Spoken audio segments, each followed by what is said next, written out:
Assalamualaikum warahmatullahi wabarakatuh. Perkenalkan, nama saya Mila Nur Latifah dari PGSD 7D. Kali ini saya akan mempresentasikan tentang pelestarian lingkungan. Yang pertama adalah pencegahan kerusakan lingkungan dan etika lingkungan. Cara-cara pencegahan pencemaran dan mengusahakan kelestarian lingkungan adalah tanggung jawab pemerintah maupun setiap individu. Pada dasarnya, ada 3 prinsip dasar yang dapat dilakukan untuk melakukan pelestarian, pencegahan, dan penanggulangan pencemaran. Yang pertama ada secara administratif, artinya adanya peraturan atau undang-undang dari pemerintah. Yang kedua adalah secara teknologis, yaitu adanya peralatan pengolah limbah dan pembakar sampah. Dan yang ketiga ada secara edukatif, artinya melakukan penyuluhan kepada masyarakat pendidikan di sekolah-sekolah. Langsung saja kita bahas satu persatu. Yang pertama ada cara pencegahan kerusakan lingkungan secara administratif. Yang pertama adalah adanya ketentuan pokok pengelolaan lingkungan hidup dalam Undang-Undang RI Nomor 4 Tahun 1982 yang menjelaskan tentang pengelolaan lingkungan hidup berasaskan pelestarian, kemampuan yang lestari, serasi, dan seimbang untuk menunjang pembangunan yang berkesinambungan bagi peningkatan kesejahteraan manusia. Yang selanjutnya ada Peraturan Pemerintah RI Nomor 29 Tahun 1986 tentang AMDAL atau Analisis Dampak Lingkungan. Jadi AMDAL ini sebelum kita melakukan pembangunan pabrik atau melakukan proyek, pihak pengembang harus melakukan analisis mengenai dampak lingkungan. AMDAL dilakukan sebelum proyek didirikan. Hal-hal yang dianalisis misalnya seberapa besar proyek akan mengalami pencemaran lingkungan, faktor apa saja yang terkena dampak negatifnya, bagaimana dampaknya terhadap penduduk dan masyarakat di sekitar. Jika dampak negatif lebih besar daripada positifnya, pemerintah tidak akan mengeluarkan izin untuk melanjutkan proyeknya. Yang selanjutnya ada baku mutu lingkungan, artinya standar yang ditetapkan untuk menentukan mutu lingkungan.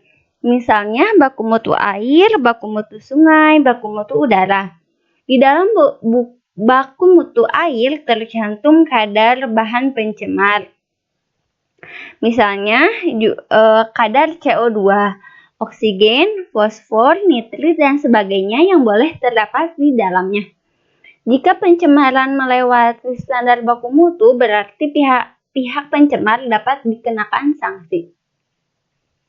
Yang selanjutnya ada pembangunan berkelanjutan. Tujuannya agar pembangunan dapat berlangsung secara lestari dengan mempertahankan fungsi lingkungan. Salah satu contoh program pemerintah adalah Prokasih atau program Kali Bersih. Yang selanjutnya adalah pengolahan secara teknologis. Ini dibagi menjadi 3, yaitu pengolahan secara proses fisika, kimia, dan biologi. Yang pertama adalah pengolahan proses secara fisika. Ditujukan untuk buangan yang polutannya bersifat tersuspensi atau tidak larut. Umumnya buangan air yang mengandung padatan akan memakai cara ini dalam pemisahannya. Pemilihan cara pengolahan limbah yang tepat didasarkan atas kualitas dan karakteristik padatan yang tersuspensi relatif terhadap cairannya. Yang kedua adalah toleransi kadar yang diinginkan di dalam buangan terolah. Yang selanjutnya adalah pengolahan secara proses kimia, yaitu adalah dengan menggunakan bahan kimia untuk mengurangi konsentrasi zat pencemar dalam limbah. Bahan pencemar yang dapat dihilangkan atau dikurangi oleh bahan kimia adalah material yang tersuspensi baik organik maupun anorganik, Yang kedua adalah fosfat yang terlarut dalam direduksi bila kadar terdapat 1 mg per liter dengan bahan pengendap sulfat dan sebagainya. Yang selanjutnya adalah pengolahan secara proses biologi, yaitu dengan memanfaatkan mikroorganisme untuk menguraikan senyawa organik dalam air limbah menjadi senyawa yang sederhana. Proses biologi membutuhkan zat organik sehingga kadar oksigen makin lama makin sedikit. Dalam air limbah kadang-kadang tidak hanya satu jenis mikroorganisme yang hidup, tetapi bermacam-macam. Bakteri adalah yang paling menonjol peranannya sebagai pengurai. Selain bakteri, protozoa, ganggang, atau alga juga berperan. Yang selanjutnya adalah penanggulangan edukatif. Berbagai kegiatan penyuluhan masyarakat diadakan untuk meningkatkan kesadaran masyarakat terhadap pentingnya kelestarian lingkungan. Demikian pula, pendidikan melalui sekolah-sekolah, setiap individu hendaknya tidak mencemari lingkungan. Misalnya, tidak membuang limbah manusia, limbah rumah tangga ke sembarang tempat, melainkan pada tempat sampah. Dengan penanggulangan secara edukatif, diperlukan pendidikan kepada masyarakat. Dengan pendidikan, diharapkan masyarakat memiliki etika lingkungan.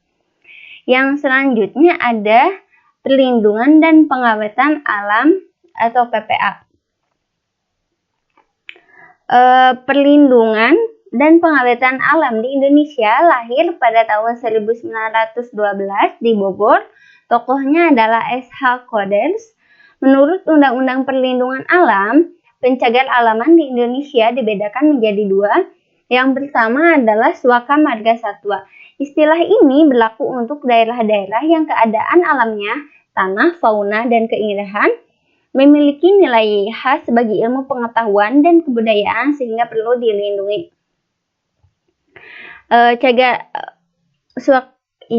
Yang selanjutnya ada cagar alam. Cagar alam dapat diartikan pula sebagai sebidang lahan yang dijaga untuk melindungi flora dan fauna di dalamnya. Penanaman ini berlaku di daerah yang memiliki keadaan alam, mempunyai nilai khas bagi ilmu pengetahuan dan kebudayaan, serta bagi kepentingan umum, sehingga dirasa perlu untuk dipertahankan dan tidak merusak keadaannya. Yang selanjutnya ada nilai-nilai dalam perlindungan alam. Yang pertama ada nilai ilmiah, yaitu kekayaan alam. Misalnya hutan dapat digunakan sebagai tempat penelitian biologi untuk pengembangan sains. Yang kedua adalah nilai ekonomi, artinya sebagai perlindungan alam ditujukan untuk kepentingan ekonomi, misalnya pengembangan daerah wisata. Yang selanjutnya ada nilai budaya, yaitu flora dan fauna yang khas maupun hasil budaya manusia pada suatu daerah dapat menimbulkan kebanggaan tersendiri, misalnya komodo. Yang selanjutnya ada nilai mental dan spiritual. Misalnya perlindungan alam, dengan perlindungan alam manusia dapat menghargai keindahan alam. Ini adalah etika lingkungan. Etika lingkungan pada dasarnya adalah perbuatan apa yang dinilai baik untuk lingkungan dan apa yang tidak baik bagi lingkungan. Etika lingkungan bersumber pada pandangan seseorang tentang lingkungan. Pandangan tentang lingkungan artinya bagaimana seseorang memandang lingkungan. Ini ada prinsip etika lingkungan. Yang pertama adalah prinsip tidak merugikan, yakni tidak merugikan lingkungan, tidak menghancurkan populasi spesies ataupun komunitas biotik, dan tidak merugikan apa yang tidak merugikan manusia. Yang selanjutnya adalah prinsip tidak campur tangan, yakni tidak memberi hambatan kepada kebebasan setiap organisme, yaitu kebebasan mencari makan, tempat tinggal, dan berkembang biak. Yang selanjutnya ada prinsip kesetiaan, yaitu tidak menjebak, menipu, atau memasang perangkap terhadap makhluk hidup untuk semata-mata kepentingan manusia. Dan yang selanjutnya adalah prinsip keadilan, yakni mengembalikan keadilan dari apa yang telah kita rusak dengan membuat kompensasi. Beberapa contoh tindakan yang sesuai dengan etika lingkungan, misalnya yang pertama adalah anak-anak hendaknya dibiasakan membuang sampah, misalnya bungkus permen pada tempatnya. Jika belum ditemukan tempat sampah, bungkus permen itu hendaknya dimasukkan saku terlebih dahulu sebelum dibuang pada tempatnya. Yang kedua adalah contoh yang kedua adalah jika mandi gunakan air secukupnya, jangan boros walaupun air itu tidak membeli. Ingat bahwa tidak hanya untuk manusia tetapi juga untuk makhluk hidup lainnya. Yang selanjutnya ada pengelolaan lingkungan. Pengelolaan lingkungan hidup adalah upaya terpadu dalam pemanfaatan, penataan, pengawasan, pengendalian, pemulihan, dan pengembangan lingkungan hidup. Ada 5 tujuan pengelolaan lingkungan hidup. Yang pertama adalah mencapai kelestarian hubungan manusia dengan lingkungan hidup sebagai tujuan membangun manusia yang seutuhnya. Yang kedua adalah mengendalikan pemanfaatan sumber daya secara bijaksana. Yang ketiga adalah mewujudkan manusia sebagai pembina lingkungan hidup. Yang keempat adalah melaksanakan pembangunan berwawasan lingkungan untuk kepentingan generasi sekarang dan mendatang. Yang kelima adalah melindungi negara terhadap dampak kegiatan di luar wilayah negara yang menyebabkan kerusakan dan pencemaran lingkungan. Yang selanjutnya ada undang-undang tentang lingkungan hidup. Undang-undang lingkungan dibuat untuk mencegah kerusakan lingkungan dan meningkatkan kualitas hidup serta menindak pelanggar-pelanggar yang menyebabkan kerusakan lingkungan. Undang-undang lingkungan tertuang dalam Undang-Undang Republik Indonesia Nomor 4 Tahun 1982 tentang ketentuan pokok pengelolaan lingkungan hidup. Yang berbunyi 1. Setiap orang mempunyai hak atas lingkungan hidup yang baik dan sehat. Yang kedua adalah setiap orang berkewajiban memelihara lingkungan dan mencegah serta menanggulangi kerusakan pencemaran lingkungan. Yang ketiga adalah setiap orang mempunyai hak untuk berperan serta dalam rangka pengelolaan lingkungan hidup. Peran serta tersebut diatur dengan perundang-undangan. Dan yang terakhir berbunyi, barang siapa yang dengan sengaja atau karena kelalaiannya melakukan perbuatan yang menyebabkan kerusakan lingkungan hidup atau tercemarnya lingkungan hidup, diancam pidana atau denda. Yang selanjutnya ada memelihara lingkungan hidup. Yang pertama adalah memelihara hutan. Hutan mempunyai arti penting di dalam memelihara lingkungan hidup karena yang pertama adalah dapat mencegah bahaya erosi dan banjir. Dengan itu mengamankan alam lingkungan sebagai objek vital yang ada di dalamnya. Yang kedua adalah memperbaiki dan memelihara secara berkelangsungan kondisi hidrologi dengan aliran sungai. Yang selanjutnya adalah memperbaiki dan mempertahankan secara berkelangsungan produktivitas tanah sehingga dapat berperan dalam pertanian dalam arti yang luas. Yang selanjutnya adalah menciptakan alam lingkungan yang memenuhi syarat-syarat fisiologis bagi kehidupan. Dan yang terakhir adalah sebagai tempat perlindungan hewan-hewan liar yang jumlahnya sedikit dan mendekati kemusnahan. Yang selanjutnya adalah cara mencegah perusakan di laut. Usaha-usaha ke arah perbaikan lingkungan kehidupan di laut antara lain yang pertama adalah mencegahnya terjadi pencemaran air laut. Terutama perlu dihindari sekecil mungkin adanya kebocoran-kebocoran minyak bumi melimpah pada perairan laut. Yang kedua adalah mencegah penggunaan bahan peledak dan bahan kimia dalam usaha menangkap ikan. Yang selanjutnya adalah mencegah penebangan hutan bakau karena akan menghilangkan tempat bersarangnya ikan-ikan. Dan yang terakhir adalah jangan mengambil binatang-binatang karang di pantai. Hal ini untuk kelestarian pantai dan tempat bersarangnya berbagai jenis ikan hias. Yang selanjutnya adalah tentang memelihara lingkungan tempat tinggal. Usaha-usaha untuk memelihara lingkungan yang sehat diadakan kegiatan-kegiatan yang pertama adalah gerak kebersihan dari segala macam sampah dan kotoran, dan mendirikan pemusatan pembuangan sampah di tempat yang jauh dari keramaian orang. Hal ini untuk menghindari timbulnya berbagai macam penyakit.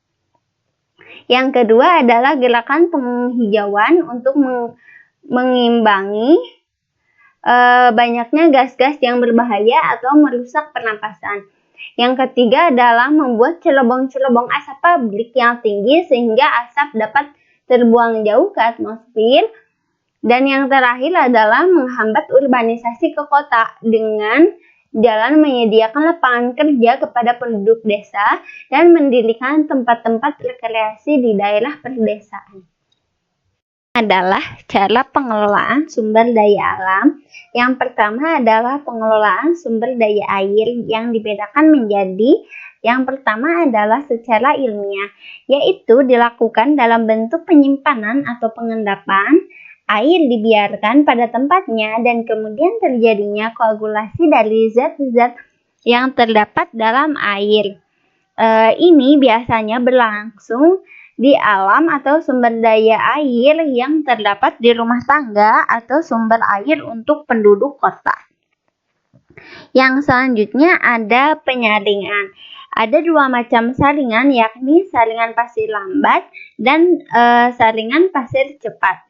Pada saringan pasir lambat, aliran air berdasarkan gaya berat, sedangkan pada pasir cepat perlu dilakukan pengolahan air sebelumnya, misalnya dengan menambahkan zat koagulan ataupun dengan melakukan proses sedimentasi.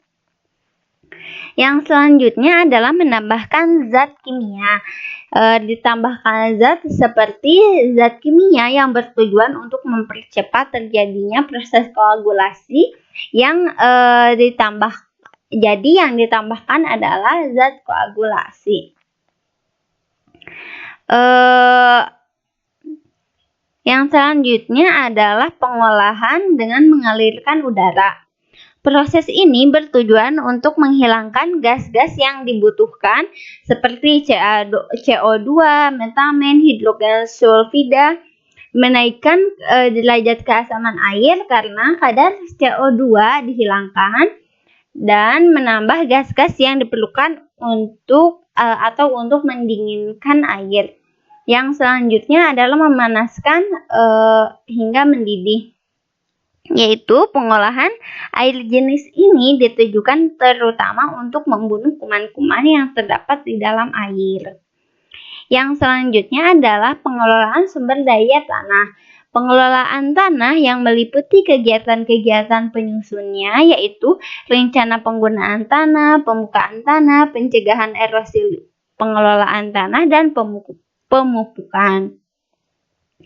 Pengolahan tanah secara intensif diperlukan untuk memulihkan tanah-tanah yang rusak dan memelihara tanah-tanah yang baru dibuka agar tercapai produksi setinggi-tingginya secara berkesinambungan.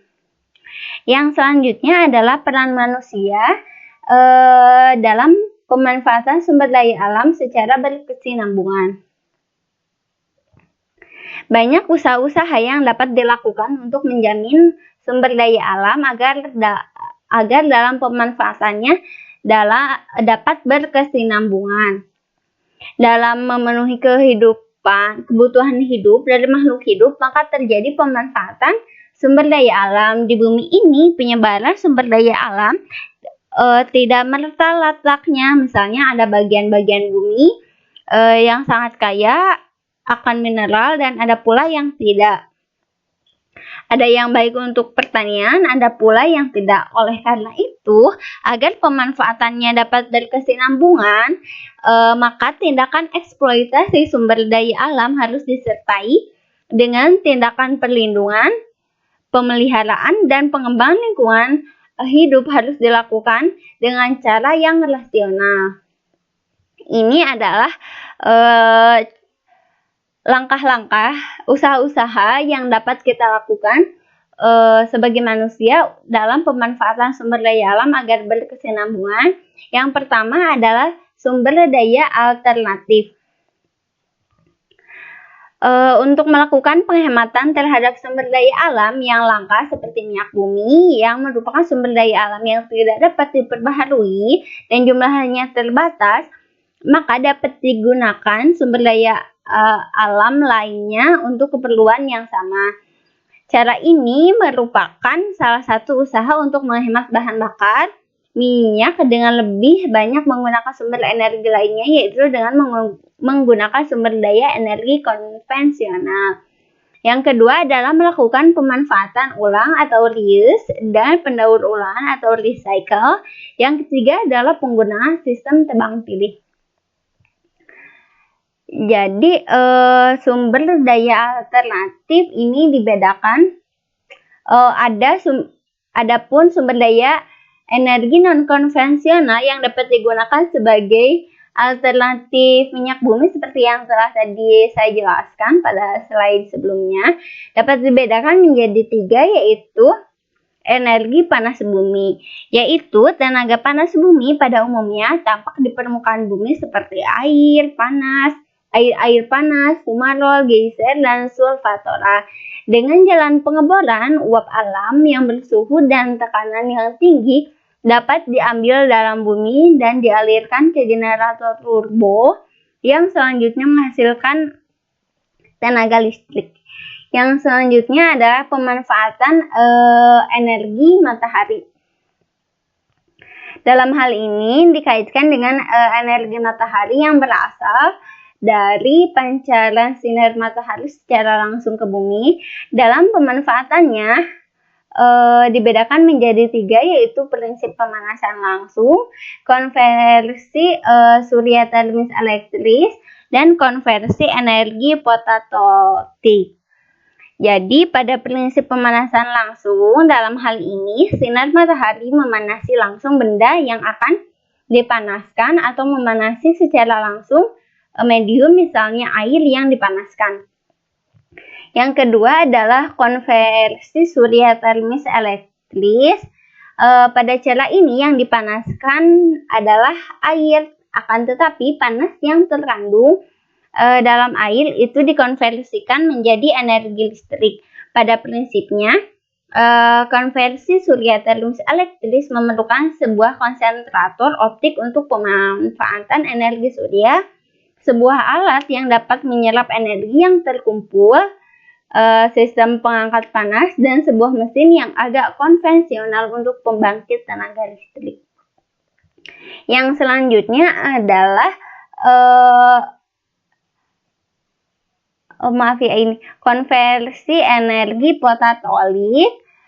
Pada cara ini energi sinar matahari langsung dikonversikan menjadi tenaga listrik. Energi pancaran sinar matahari dapat diubah menjadi arus searah dengan mempergunakan lapisan-lapisan tipis dari silikon atau bahan-bahan semikonduktor lainnya. Yang selanjutnya adalah energi angin.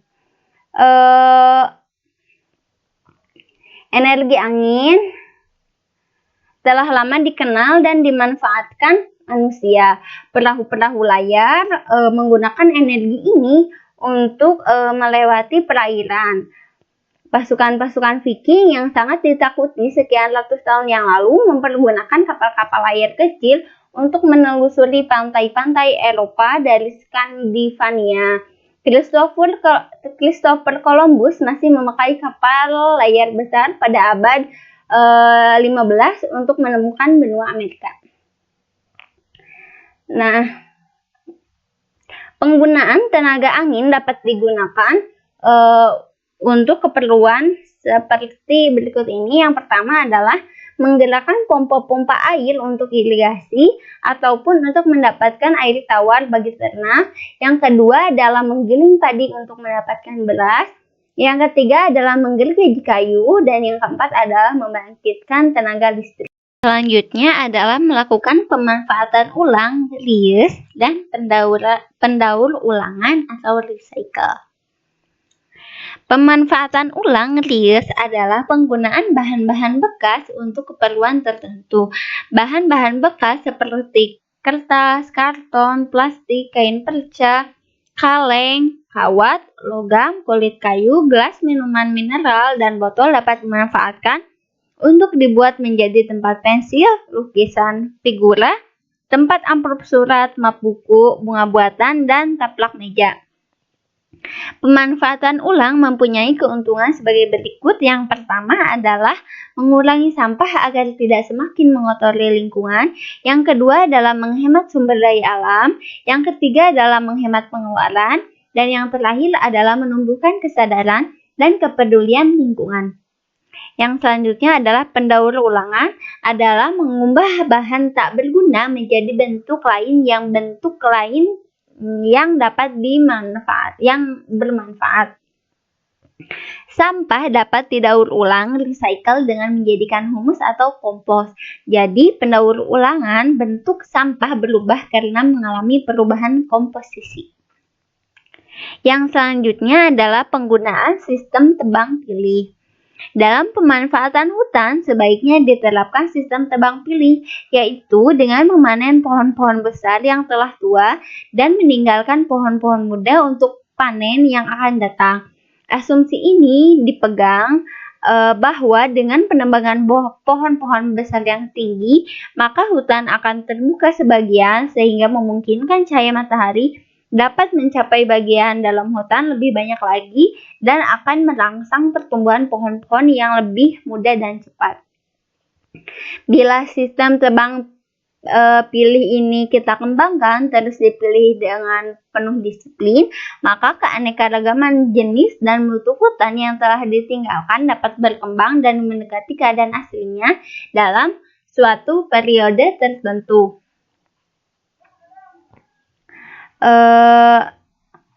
Nah, jadi kesimpulan presentasi kali ini adalah untuk menjaga lingkungan agar tetap seimbang, diadakan suatu usaha pengelolaan lingkungan. Pengelolaan lingkungan adalah upaya dalam pemanfaatan, penataan, pemeliharaan, pengawasan, pengendalian, pemulihan, dan pengembangan lingkungan hidup sebagai upaya terhadap pengelolaan yang lebih terarah. Maka pemerintah membuat berbagai peraturan yang dituangkan dalam Undang-Undang Lingkungan Hidup. Sekian presentasi dari saya. Mohon maaf apabila banyak kesalahan atau tutur kata yang kurang berkenan. Terima kasih atas perhatiannya. Wassalamualaikum warahmatullahi wabarakatuh.